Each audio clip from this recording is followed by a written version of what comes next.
Yapmaya gerek yok. Burası bitsin. Müsaade edin. Müsaade edin. Beyanlar kullansın.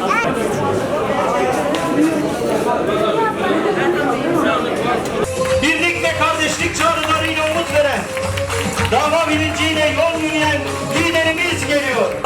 Yol yürüyen Genel Başkanımız Sayın Zekeriya Yapıcıoğlu geliyor. Kıymetli teşrifleri için hoş geldiniz, sefalar getirdiniz. ربك رب العزة عما والحمد لله رب العالمين. Ve temenniler 9. olarak da kapanışımız yapılacaktır. İşte Pendik İlçe Teşkilatımız da bu dava anlayışının güçlü temsilcilerinden biri olarak çalışmalarını büyük bir özveriyle sürdürmektedir. Pendik'in mahallelerinde halkımızla birebir temas kuran, esnaf ziyaretlerinden gençlik çalışmalarına, sosyal dayanışma faaliyetlerinden teşkilat organizasyonlarına kadar birçok alanda aktif şekilde hizmet eden teşkilatımız, samimiyetin, kardeşliğin ve fedakarlığın güzel örneklerini ortaya koymaktadır. Bu kongremiz sadece bir görev değişimi ya da teşkilat organizasyonu değil, aynı zamanda birlik ve beraberliğimizi güçlendiren, davamıza yeni bir heyecan kazandıran önemli bir buluşmadır. أعوذ بالله من الشيطان الرجيم بسم الله الرحمن الرحيم لقد صدق الله رسوله الرؤيا بالحق لتدخلن المسجد الحرام إن شاء الله آمنين محلقين رؤوسكم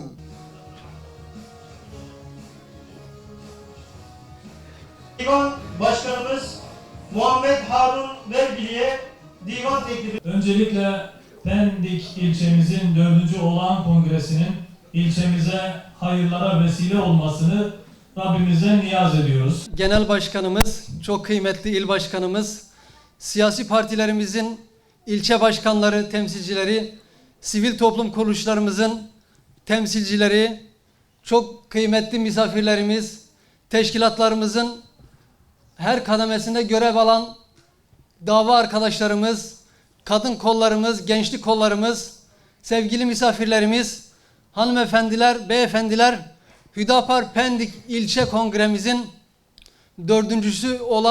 Hüdapar Pendik 4. olan kongremizin açılışına hoş geldiniz, sefalar getirdiniz. Tabii muhterem genel başkanımız aramızda, heyecanımızı maruz görün. Bizi onura ettiler. Bugün Pendik ilçemizin 4. olan kongresinde aramızdalar. Kendilerine çok teşekkür ediyorum. Allah razı olsun. Evet, Hüdapar Pendik İlçe Başkanlığı olarak kurulduğumuz ilk günden beri sahada olmaya gayret ettik.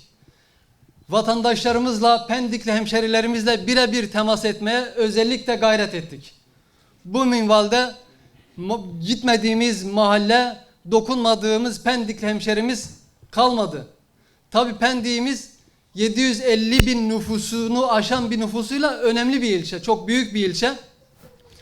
Dolayısıyla çalışmalarımızı durmadan, özenle, gayretle devam ettirmenin gayretleri içerisindeyiz. Aramızda çok değerli misafirlerimiz var. Kendilerini arz etmek istiyorum.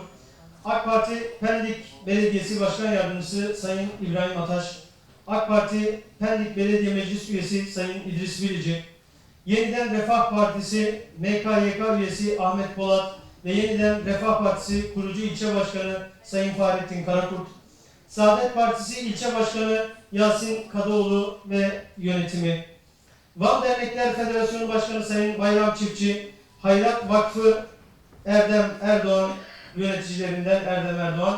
Gündemimizin devam eden maddelerinden faaliyet raporunun sunumunu yapmak üzere ilçe üyelerimizden Ercan Almalı abimizi davet ediyoruz. Buyurun. 4. olan kongresi Hürdava Partisi Pendik İlçe İdare Kurulu faaliyet raporu.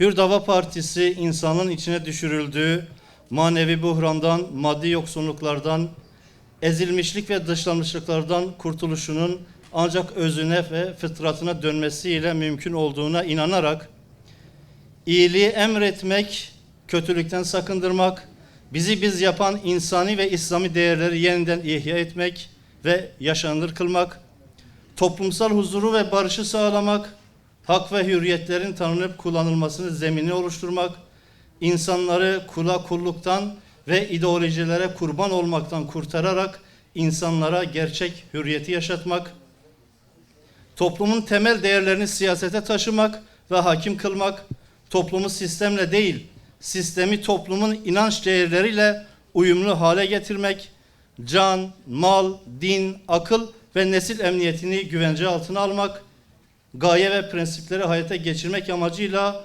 19-12-2012 tarihinde partimiz, 07.02.2015 tarihinde ise Pendik İlçe Teşkilatımız kuruldu.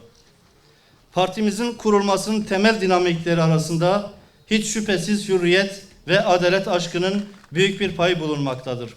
Bu aşk ve şevkle hareket eden ilçe teşkilatımız gerek ilçe başkan, ilçe idare ve icra kurulu olarak gerekse tüm üye ve gönülleriyle birlikte fedakarane bir çalışma içerisine girerek bir önceki kongreden bugüne kadar olağanüstü bir performans göstermiştir. Kıymetli Başkanım, değerli misafirler hoş geldiniz.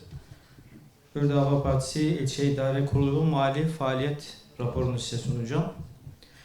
2820 sayılı kanunun 61 ile 69. maddeleri siyasi partilerin gelirlerini ve gelir elde etme usullerini, 70 ile 77. maddeleri ile giderlerini ve giderlerinin yapılma usullerini, parti içi mali işlemleri, parti bütçeleri ve kesin hesapların nasıl ve ne zaman hazırlanacağını, Anayasa Mahkemesi'nce yapılacak mali denetim ve mali hükümlerin müeyyidelerini konu edinir.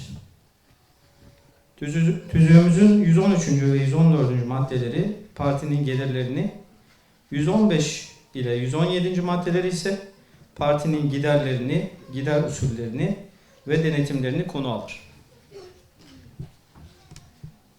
2820 sayılı kanun, siyasi partilerin gelir ve gelir kaynakları ile giderleri için usuller belirlemiş, muhafaza ve harcamalardan doğacak sorumluluğu ortaya koymuştur. Bütün bunlar göz önüne bulundurularak ilçe teşkilatımızın kuruluşundan bu yana mali işlerini düzene koymaya çalıştık. Bu bağlamda teşkilatımızın ilk kuruluşuyla birlikte yapılması gereken tüm mali işlemlerimizi hızlı zamanında ve usulüne uygun bir şekilde yaptık. Parti, il ve ilçe teşkilatlarımızın başkanları ile muhasiplerinin katıldığı bilgilendirme ve yönlendirme toplantılarına katıldık. Teşkilatımızın mali 2021, 2022, 2023 yıllarına ait tahmini bütçelerimizi her yıl ayrı ayrı olmak üzere parti genel merkezimize iletilmek üzere il teşkilatımıza sunduk.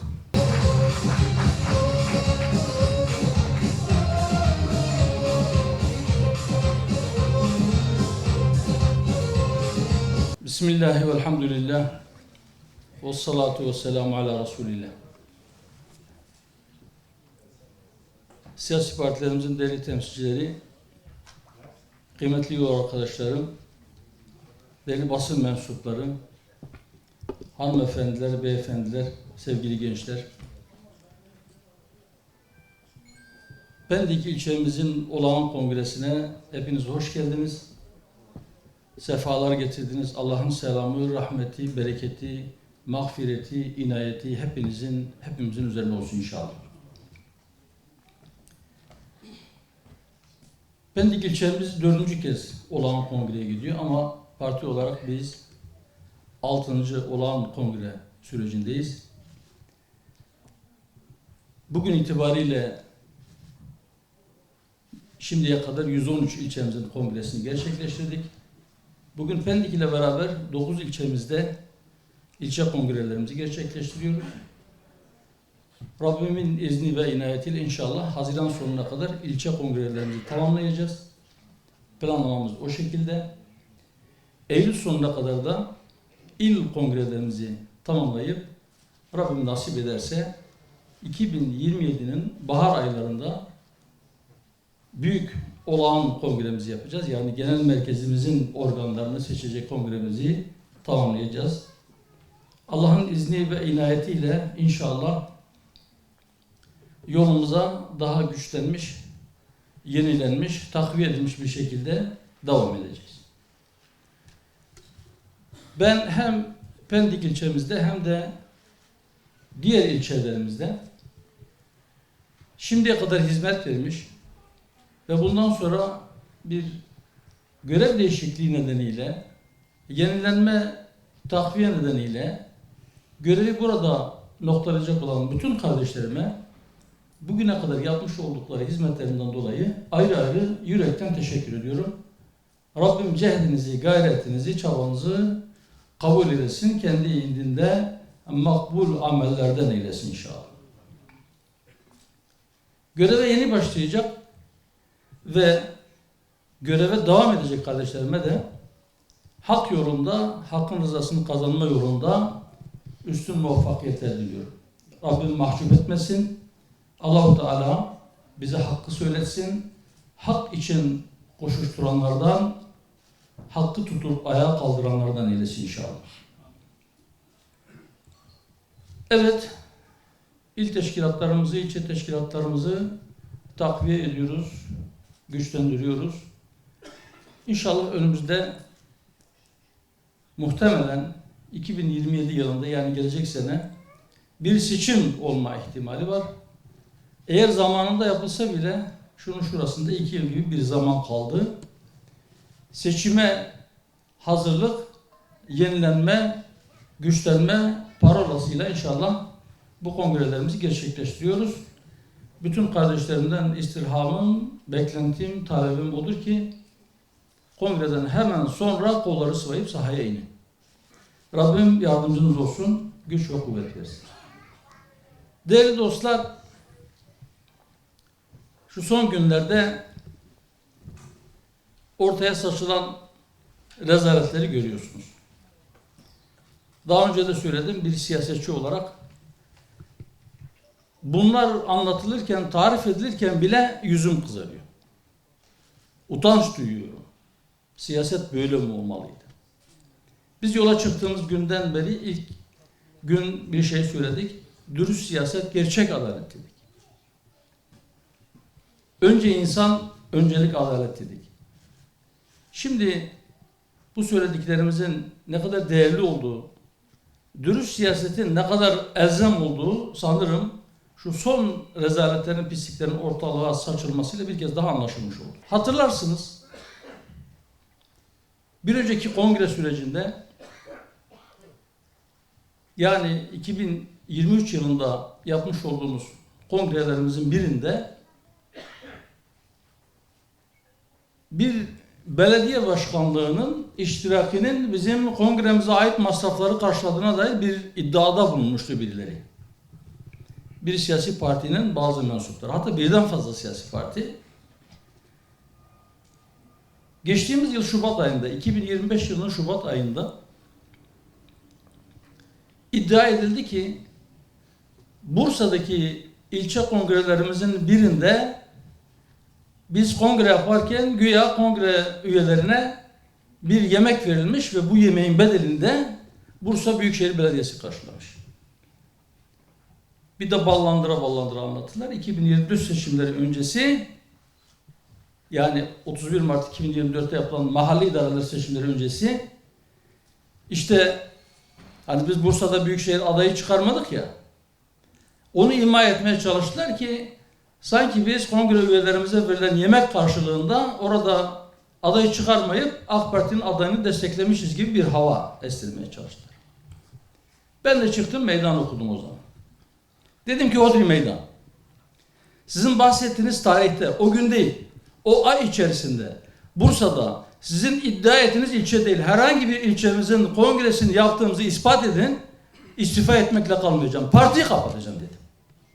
Hadi Hodri meydan, buyurun. Bizim kongremiz ondan aylar sonra olmuş. Nasıl utanmazca böyle bir yalan söylüyorsunuz dedik. Pişkince çıkıp dediler ki bakın gördünüz mü, genel başkanları çıktı, kongre yaptıklarını itiraf etti. Sanki ben hiç kongre yapmamışız demişim gibi. Neymiş o gün? 40.000 lira güya bizim kongre üyelerimize, ilçe kongremize belediye kaynak aktarmış, yemek vermiş. Arkadaşlarımızın yediği yemeğin faturasını da çıkardım. Hangi arkadaşımızın o parayı ödediğini, Bursalı bir partili arkadaşımız oraya giden kardeşlerimize bir yemek ikramında bulunmuş. Belediyenin tesisinde onun ödeme belgesini de ben açıkladım. Ama buna rağmen pişkin pişkin o ifadeleri söyleyenler şimdi kongre öncesinde ilgisiz bir milletvekiline 1 milyon euroyu verdiğini kendi belediye başkanları söylüyor. Dut yemiş bülbül oldular.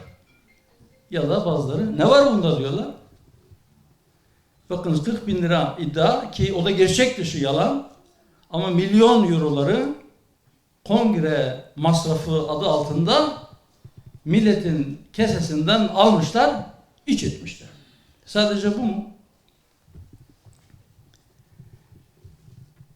Biliyorsunuz bizim mahallenin insanları, burada farklı partilerden kardeşlerimiz de var.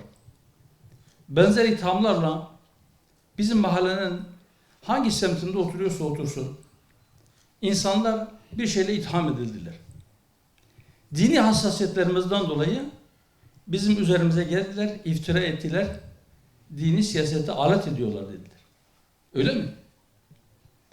Şimdi aynı o bataklığa batmış, battığı pislik boyunu aşmış, partinin belediye başkanlarından birisinin kurban kestireceğiz diye milletten para aldı ve o para iç ettiği faş oldu. Açığa çıktı. Kurban kestireceğiz diye, hastalara yardım edeceğiz diye milletten para toplayan, millete hizmet için belediyelere aktarılan paraları iç eden, otel odalarında metresleriyle yiyen ya da içki sofralarında meze parası yapan insanlar bize ahlak dersi vermeye kalkmasınlar. Hani derler ya, siz hırsıza her gün hırsız olduğunu yüzüne vurmazsanız size ahlak dersi vermeye çalışır. İşte aldılar belki dilsiz mazlumların ahını, o ah çıkıyor aheste aheste. Durun daha neler çıkacak. Allah kimseyi onların düştüğü duruma düşürmesin. Ama Allah o pislikleri, o melanetleri gerçekleştirenlerin de yanına koymasın. Her şey zıddıyla kaindir derler. Eğer bu çirkinlikler çıkmasaydı güzelliğin kıymeti bilinmeyecekti. Ya da eğer güzel olmasaydı çirkinin çirkinliği bilinemeyecekti. Ya da değerlendirilemeyecekti. Şimdi o çirkinlikler çıkıyorsa ortaya, inşallah siz içinde bulunduğunuz topluluğun, siz civarınızda bulunan insanların, siz teşkilatlarınızda sizin yanınızda koşan, koşturan, ter döken, gayret sarf eden kardeşlerinizin kıymetini biraz daha iyi anlayın. Rabbim böyle güzel insanlarla birlikte siyaset yapmayı nasip ettiği için ona sonsuz şükürler olsun. Hamd ve senalar olsun. Biz kardeşlerimizle iftihar ediyoruz. İnşallah onların bu tür pisliklere bulaştığını hiçbir zaman hiç kimse görmeyecek. Rabbimin izniyle başımız hep dik, alnımız hep açık olacak. Foyaları ortaya çıkmasın diye bizim kimliğimize saldırdılar. Kimliğe saldırının elbette tek nedeni foyaların açığa çıkmaması değil. Neydi bizim kimliğimiz? Yola çıktığımız gün söyledik. Dedi ki biz Müslümanız. Biz hayata ve hayatın içindeki her şeye İslam noktayı nazarından bakarız. Biz o açıyla bakarız, o perspektifle bakarız. Biz Müslümanız, biz iki dünyalıyız, biz Allah'tan korkarız. Biz Allah'a hesap vereceğimizin bilinciyle hareket ederiz. Biz bütün insanları Adem ve Havva'nın çocukları olarak biliriz. İnsanlar yaratılışta birbirine eştir. Biz bütün inananları ırk, dil, mezhep, renk farklılığı gözetmeksizin kardeşimiz biliriz. Biz insanın eşrefi mahlukat olduğuna inanırız. Allahu Teala insana ikram etmiştir. Biz kainata o nazarla bakarız. Biz eşyaya o nazarla bakarız. Eşya bizim mülkümüz değil. Mülk Allah'ındır. Bizler emanetçiyiz. O yüzden çevreyi dilediğimiz gibi hor kullanıp tahrip edemeyiz. Dedelerimizden istediğimiz gibi kullanabileceğimiz bir miras olarak bize kalmamıştır. Gelecek nesillere sağlam bir şekilde teslim edeceğimiz bir emanettir bizim yanımızda. Biz emanetçiyiz. Biz kendi malik olduğumuzu zannettiğimiz, aslında emanetçi olduğumuz, gerçek mülkiyeti Allah'a ait olan, kendi malımız gibi görülen, adımıza kayıtlı, tapulu ya da bizim kullanımımızda olan şeylerin kullanımının da bir sınırı vardır. Biz israf edemeyiz. Biz toplumun zararına olacak şekilde onları kullanamayız. Bu bir bakış açısıdır. Bu bir duruştur. Bu bir inançtır. Bu bir inanıştır.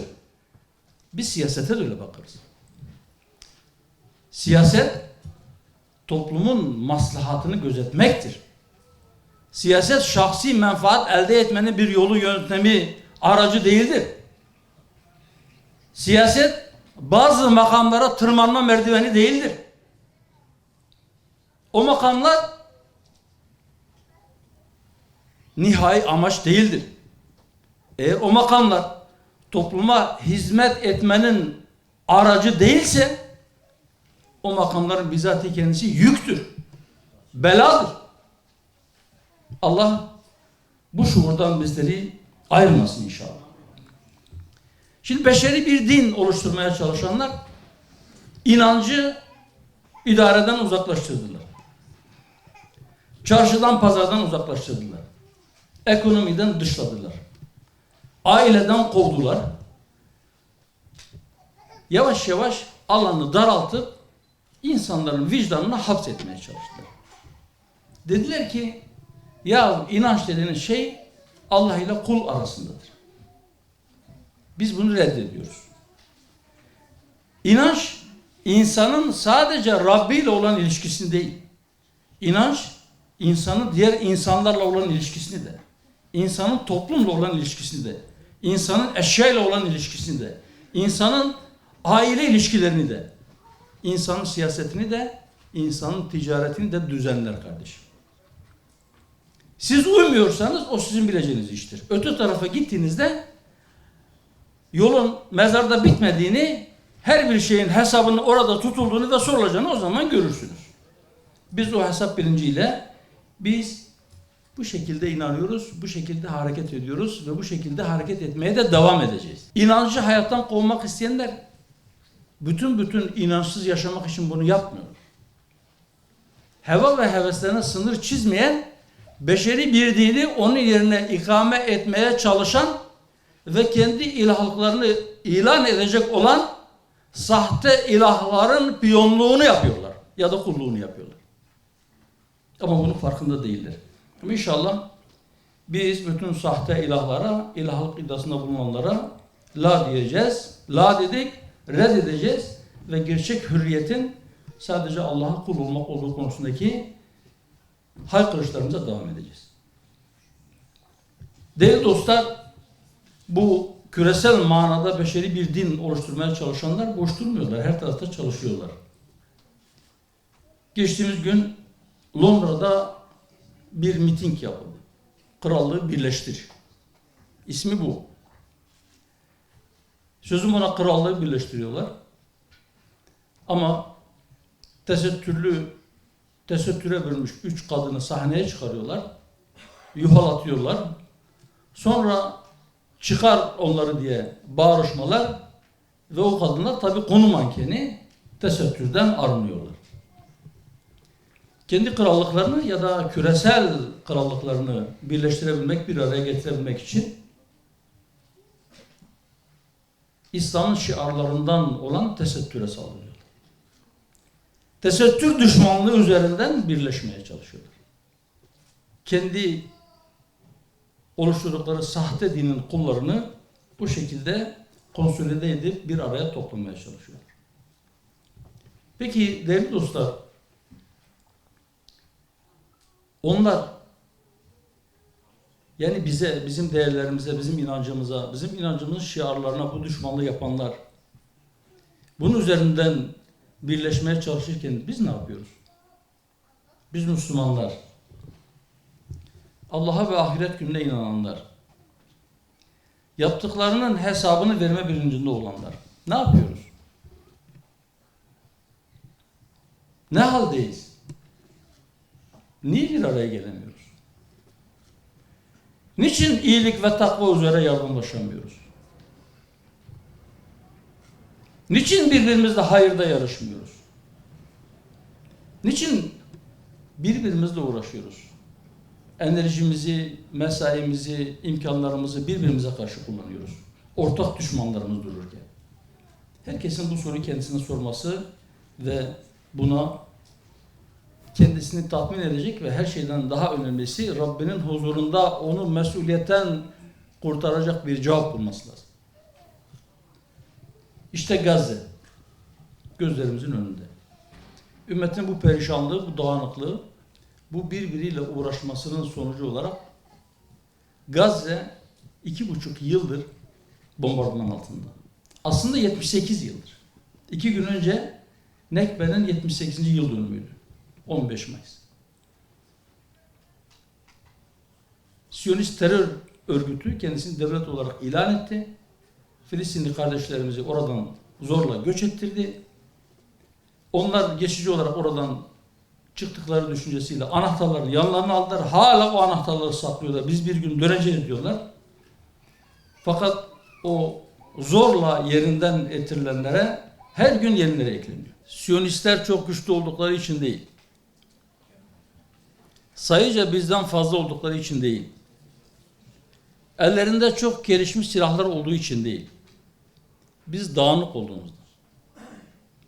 Biz birbirimizle yardımlaşamadığımızdan. Biz çok basit hesapların peşine düşüp asıl büyük hesap gününü hatırlayamadığımızdan. Unuttuğumuzdan ya da onu hesabın dışına, denklemin dışına çıkardığımızdan dolayı bugün Gazze bu halde. 2 milyar İslam alemi 2 milyon kardeşini ki ümmetin 1/1000'idir sadece onları o zulümden, açlıktan, soykırımdan kurtaramadık. Ama onlar 20 yıla yaklaşan 19 yıldır devam eden bir ablukaya rağmen 2006 yılında Hamas iktidara gelince 2007'de abluka ve boykot her türlü muhasara denizden, havadan, karadan, havadan başladı. 19 yıldır o korkunç muhasara altında, kuşatma altında, içeriye mercimeğin bile neredeyse taneyle sokulduğu yerde o kıt imkanlarla eğer iman varsa imkan da vardır dedi, direndiler ve direnmeye devam ediyor. Dün de bir komutanlarını İzzettin Haddalı şehit verdi. Allah şehadetini mübarek eylesin. Ama direniş devam ediyor. O direniş ümmete inşallah bir ruh olur. İnşallah onlar bizi uyandırır, onlar bizi kurtarır, onlar bizi kurtaracak inşallah. Bu ölü toprağını üzerimizden atmamıza sebebiyet verecek. Evet, yaşasın küresel intifada. Küresel kötülük, şerri mutlak olan Siyonizm, küresel ortaklar buluyor. Amerika'dan Hindistan'a, Mehmet Akif'in tabiriyle kimi yamyam, kimi bilmem ne bela, çeşit çeşit yerlerden paralı askerler getiriyorlar, ortaklar buluyorlar, iyiliğin üzerine hücum ediyorlar. Biz de diyoruz ki, ey iyiler, siz de birleşin. Küresel şerre karşı, küresel kötülüğe karşı iyiliği yükseltin. Rabbim o günleri görmeyi dünya gözüyle bizlere nasip etsin inşallah. Evet, küresel bir birlik, iyiler güç birliği yapsın, güçleri birleştirsin diyoruz ama bizim içeride de bir birliğe, beraberliğe, kardeşliğe ihtiyacımız var. Biliyorsunuz yine uzun bir süredir Türkiye'de devam eden bir süreç var. şiddetin, çatışmanın bütün sona erdirilmesi, silahın devreden çıkarılması, iç cephenin tahkim edilmesi, kardeşlik hukukunun yeniden tesisi için bir çaba. Mecliste bir komisyon kuruldu. Bu komisyon çabalarını Şubat ayı sonunda hazırladığı raporla noktaladı. İyi kötü oy birliğiyle bir rapor çıktı. O rapor genel kurula sevk edildi. Şu anda kimine göre süreç dondu, kimine göre yavaşladı, kimine göre tıkırında işliyor. Ama bir süreç var. Biz diyoruz ki inşallah çevremizdeki bu ateş çemberinden ibret alarak, ondan ders çıkararak bir an önce kendi bütün sorunlarımızı suhuletle, aklı selim ile, sakince konuşup siyasi yol ve yöntemlerle bunlara bir çözüm bulmak zorundayız. Çözüm bellidir. Çözüm Malazgirt ruhudur. Çözüm bellidir. Bizi bir ve beraber kılan ortak inancımızdır. O ortak inanç etrafında, ortak vatanda kader birliği etmişiz yüzyıllar boyunca. Ne zaman ki o ortak noktamız, yani ortak inancımız zayıfladı, biz de birbirimize düştük. Bizi birbirimize düşürdüler. Ama bizi birbirimize düşürenler önce ortak noktalarımıza vurdular. Biz inşallah Hüdapar olarak bu iç cephenin tahkimi için, kardeşliğin yeniden iyice pekişmesi için adalet çağrımıza devam edeceğiz. Huzur, birlik, beraberlik için bütün gücümüzle çalışacağız. Zira biz biliyoruz ki Kürdü Türk'e, Türk'ü Kürt'e yahut Arap'a düşman etmeye çalışan, onları birbiriyle çalıştırmaya çalışanlar emin olun hem Türk'e, hem Kürt'e, hem Arap'a, hem bu topraklarda yaşayan diğer bütün kavimlere birden düşmanlık ediyorlar. Onlar hepimizin ortak düşmanlarıdırlar. Biz de inşallah düşmanlarımızı sevindirmeyeceğiz. Biz kendi sorunlarımızı kendi aramızda Rabbimizin razı olacağı şekilde adalet temelinde çözüme gayretimizi arttıracağız. Bizler vicdanın sesi olmaya, bizler kardeşliğe çağrımıza devam edeceğiz. Bizler adalet talebimizi dillendirmeye, yüksek sesle dile getirmeye devam edeceğiz. Her yerde adalet. Sadece sosyal ve siyasi işlerde değil. Ekonomide de adalet, yönetimde de adalet. Sosyal adalet. Yükün paylaşılmasında adalet. Vergi yükünün dağıtılmasında adalet. Gelirlerin bölüşülmesinde adalet. Adil bir sistem, hakça bir paylaşım. Sistem adil olsun, paylaşım hakça yapılsın. Memleketin zenginlikleri bir yerlerde temerküz etmesin. Vergi politikalarıyla az kazananlardan paralar toplanıp birilerine teşvik adı altında verilip sermayenin sınırlı sayıda insanların elinde toplanmasına yol açılmasın. Ezbere bir söz var. Vergiyi tabana yayacağız diye.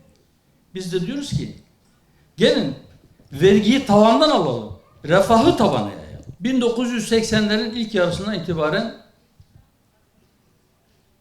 dolaylı vergiler bu milletin sırtına bindi. Bizim öğrencilik yıllarımızdı. KDV çıktı. O zaman bu işin mizahını yapanlar katma değer vergisinin açılımını şöyle yapıyorlardı. Kazık daima vatandaşa. KDV. Şimdi o dolaylı vergiler genel itibariyle aşağı yukarı vergi gelirlerinin 2/3'ünü oluşturuyor. Dolaylı vergi veren vatandaş vergi verdiğinin farkında bile değil. Hükümetler bunu tercih ediyor çünkü dolaylı vergi toplamak kolaydır.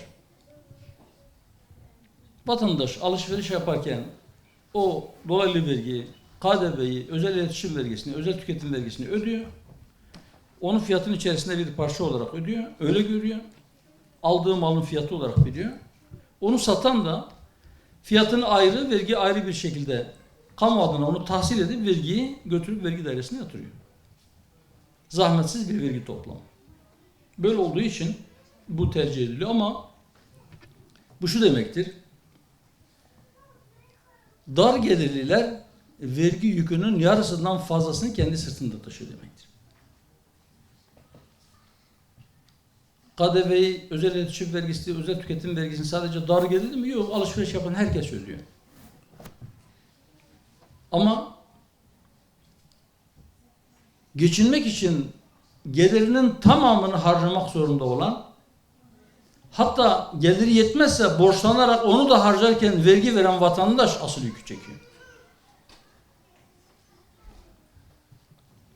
Bizim teklifimiz, bizim çağrımız şudur. Dolaylı vergilerin toplam vergi gelirleri içerisindeki payını yavaş yavaş aşağıya çekin ve bütün gelirlerden ama belli bir limitin üzerindeki olanlardan.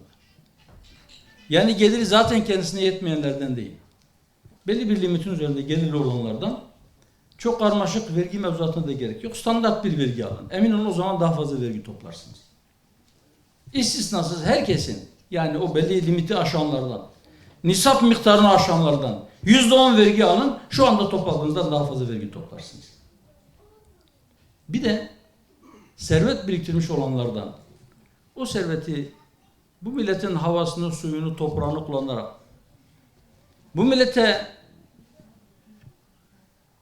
sattığı ürünlerden para kazanarak biriktiren insanlar, bir zahmet yani şu memleketin ihtiyaçlarının karşılanması için, kamu harcamalarının karşılanması için biraz ellerini taşın altına koysunlar. Yani servetten de belli bir miktar vergi alınması gerektiğini söylüyoruz. Zira dar gelirler artık neredeyse nefes alamaz duruma geldi.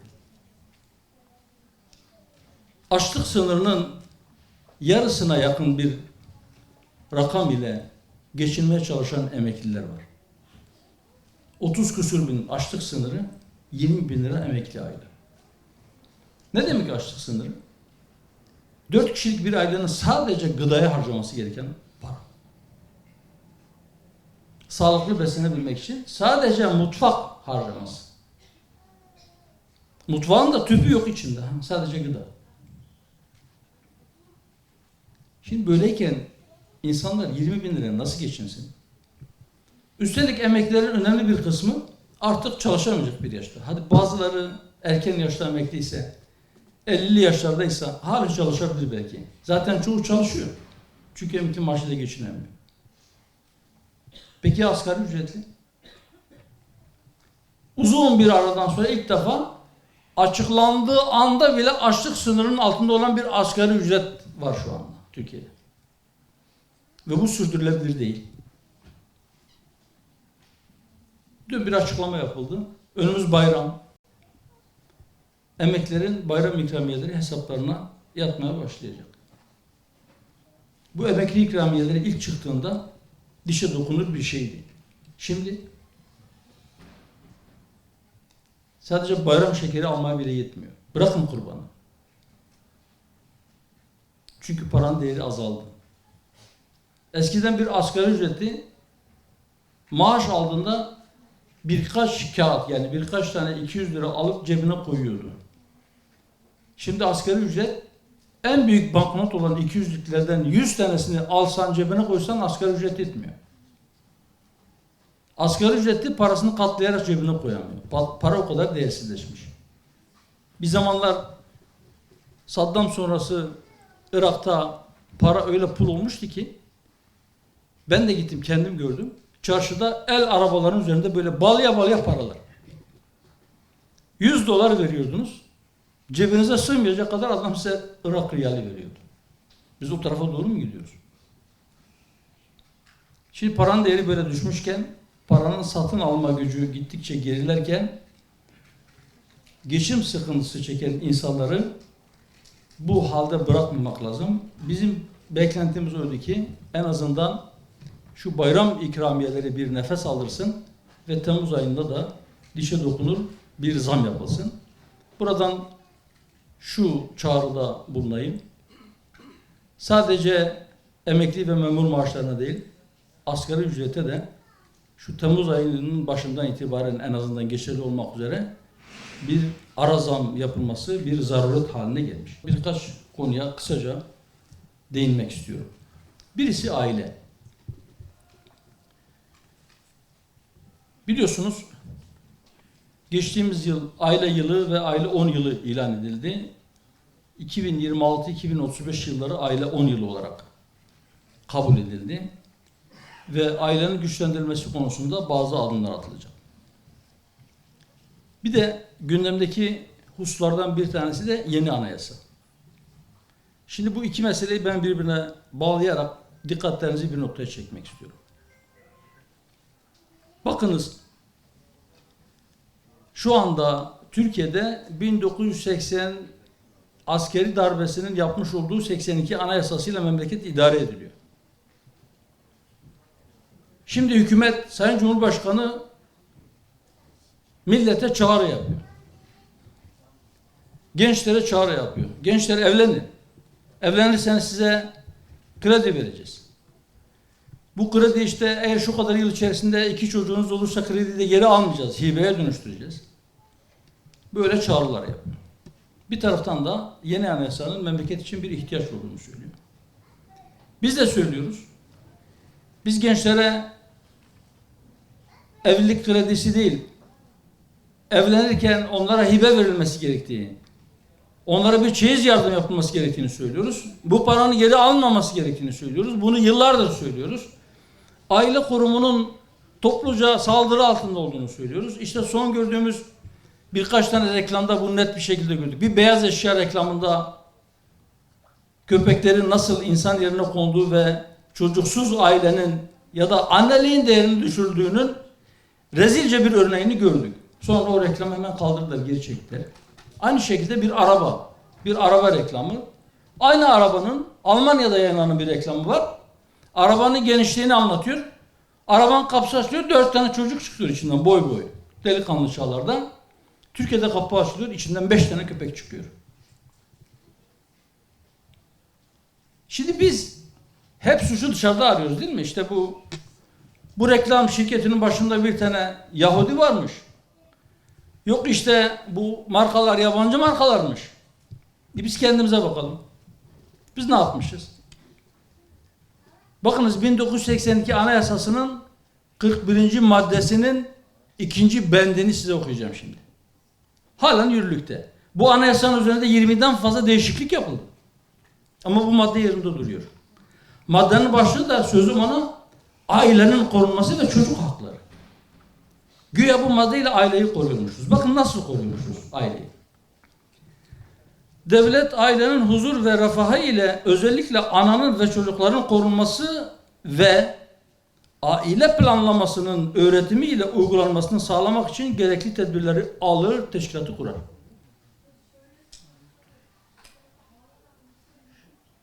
Şimdi başka şeyler konuştular değil mi? Anneyi koru, çocuğu koru. Ne güzel değil mi? Evet, anneleri koruyalım, çocukları koruyalım. Onların haklarını, hukuklarını garanti altına alalım, koruma altına alalım. Ama Arabi'de ne koymuşlar? Devlet aile planlamasının öğretimiyle onun uygulanmasını sağlamak için gerekli tedbirleri alır. Yaşı müsait olanlar bilir. O tedbirler neydi? Hatırlıyor musunuz? Kapı kapı dolaştılar. Kadınları aldılar götürdüler. Aile planlamasının nasıl olacağını,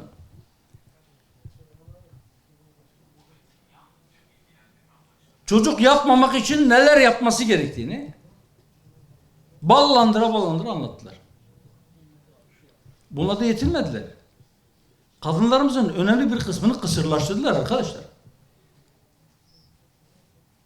Ameliyatlarla tüpleri bağladılar, kadını kısırlaştırdılar.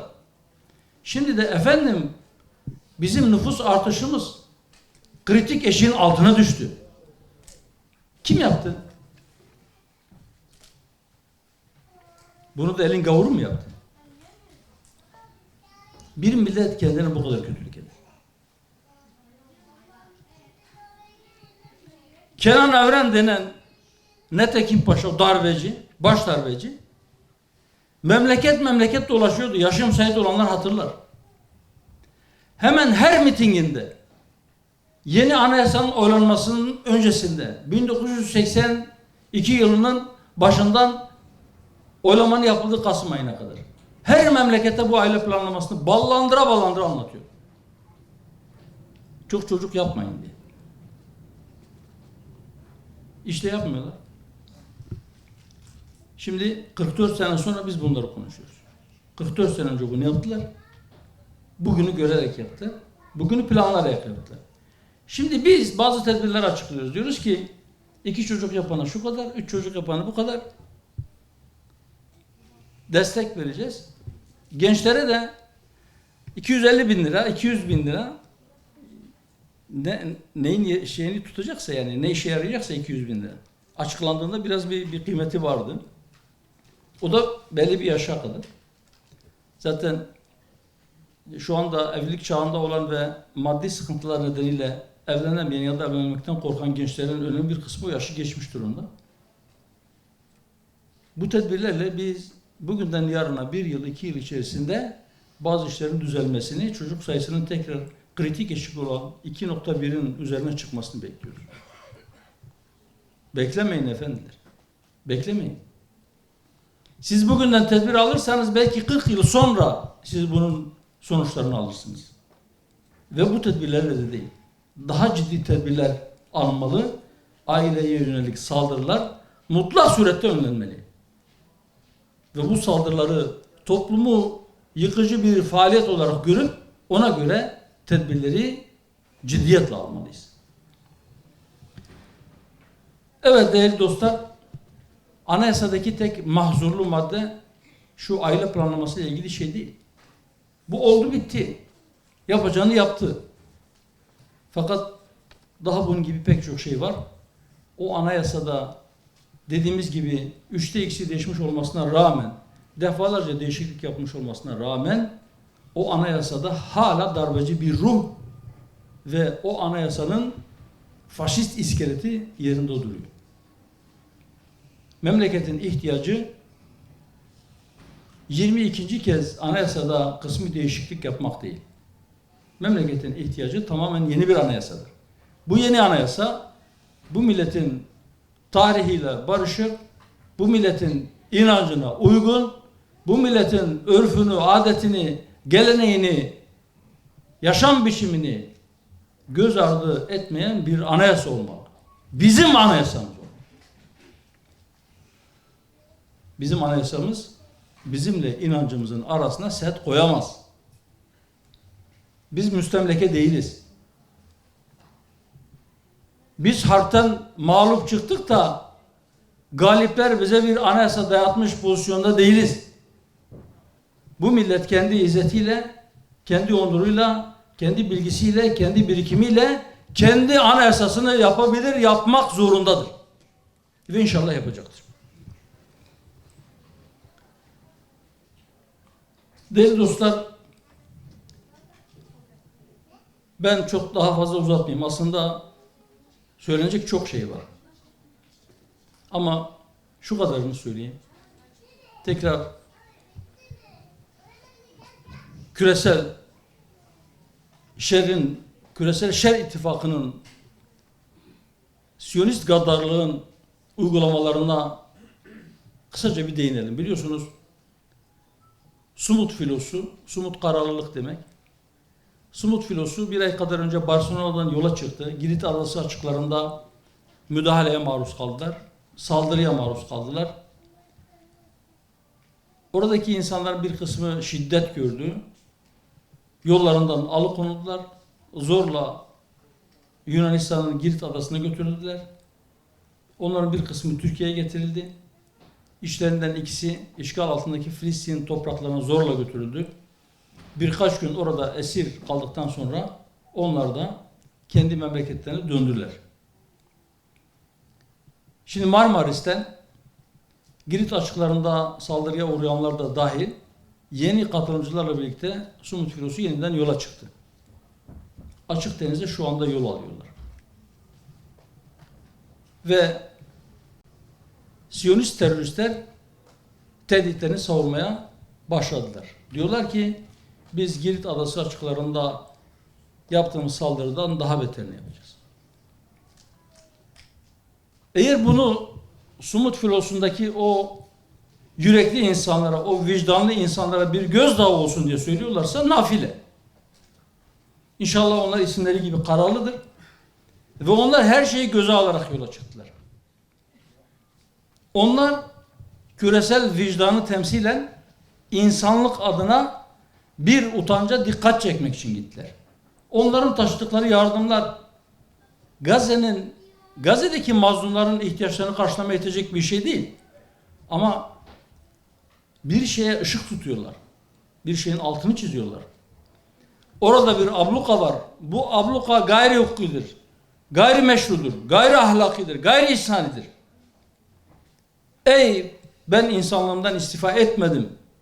Ey ben hala vicdan taşıyorum diyen insanlar. Hangi memleketten, hangi milliyetten olursa olsun. Hangi inanca mensup olursa olsun.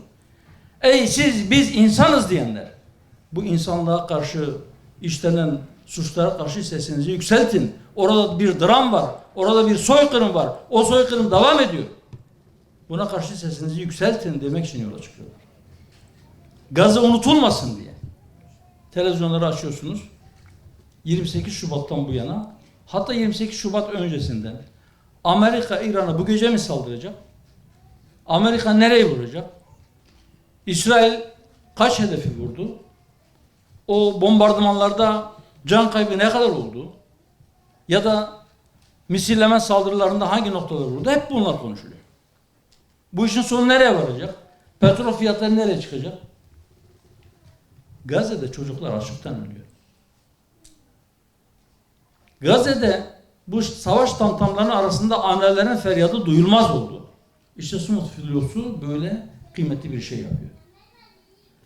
Sumut filosunun sesini duyurmaya inşallah kim ne kadar katkı verebiliyorsa onu vermeye devam etsin. Ve bir çağrımız da o filoda bulunan gemilere bayrağı asılı bulunan ülkelerin yönetimlerine. Uluslararası sularda ya da Gazze'nin kara sularında fark etmez. Uluslararası sularda ya da Gazze'nin kara sularında sizin bayrağınızı taşıyan bir gemiye yapılan saldırı sizin egemenlik hakkınıza, sizin bayrağınıza, sizin haysiyetinize yapılmış bir saldırıdır. Buna izin vermeyin.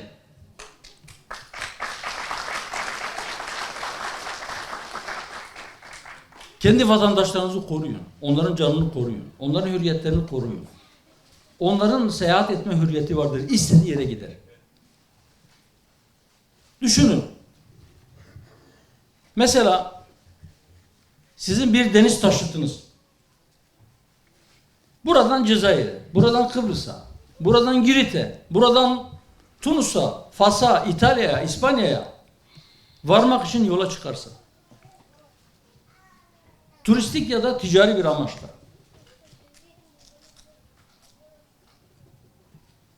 Birileri, bir haydut, bir korsan onların yolunu kesip onları yolundan alıkoyarsa bunu kabul eder misiniz? Evet. Kabul etmeyiz. Nerede o delikanlı? Gel buraya koçum, gel. Gel. Allah seni aziz etsin. Gel bakalım, gel. Gel. Maşallah, barakallah. Gel. Hoş geldin. Kaç yaşındasın? 5 mi? 5. Bakın. 5 yaşındaki çocuk kabul etmeyiz diyor. Birileri bunu bir mizansen ya da planlanmış bir şey olarak algılayabilir. Vallahi değil. Kabul eder misiniz diye sordum. Ülkelere sordum. 5 yaşındaki bu minik evladımız cevap verdi. Kabul etmeyiz dedi. Evet. Bu fıtrattır. Bu bozulmamış fıtrattır. Her çocuk İslam fıtratı üzere doğar. Ve bu çocuğun anne babası o fıtratı muhafaza etmiş. O yüzden kabul etmiyor. Kabul edemez. Kimse kabul etmez. Etmemeli. Evet, bu kabul edilebilecek bir şey değildir. Peki, siz Cezayir'e, Tunus'a, Kıbrıs'a, Girit'e, Yunanistan'a, başka bir yere giden bir deniz taşıtınızın yolunun kesilmesini kabul etmiyorsunuz. Ya hani 150'den fazla devlet Filistin'i devlet olarak tanımıştı. Çıkın deyin ki kardeşim ya, ben Filistin'i devlet olarak tanıyorum. Benim vatandaşım gitmiş orayı seyahat edecek. Oraya yardım götürüyor, insani yardım götürüyor. Ya da ticari mal götürüyor. Ya da turistik ziyareti gerçekleştiriyor. Sana ne? Niye demiyoruz? Niye diyemiyoruz? Şapkamızı önümüze koyup bunu düşünmenin zamanı geldi de geçti. Evet, biz önce iç cephemizi tahkim edelim. Gücümüzü toplayalım. Sonra küresel olarak iyiler bir araya gelelim ve küresel şerri def edelim inşallah. Ümitsizlik yok. Allah nurunu tamamlayacaktır. İşte böyle bir nesil geliyor. Allah nurunu tamamlayacaktır. Buna zerre kadar şüphe yok. Ne mutlu o nurun tamamlanması için, bir an önce tamamlanması için çalışanlara, çaba sarf edenlere. Ne mutlu sizlere. Allah'ın selamı, rahmeti, bereketi üzerinde. İki yavrumuz çiçek getirmişler. Hoş geldiniz başkanım.